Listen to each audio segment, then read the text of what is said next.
zazpigarren aldia da, Nordic Walking ekimen horren bitartez egiten dezutena, bistaratzeko aukera emango diguzutena. Convenio de colaboración con la entidad Aspanogi, 61.000 euros, y yo creo que van a ser necesarios todos para apoyar en la gran labor de sensibilización.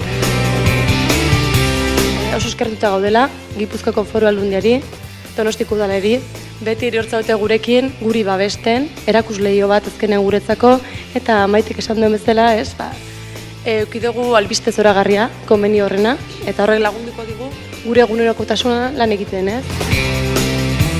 Gainditzen dugu guzti hori gara, eta ni bizi dirauen pertsona bat naiz, haurren bizia gainditu nuelako.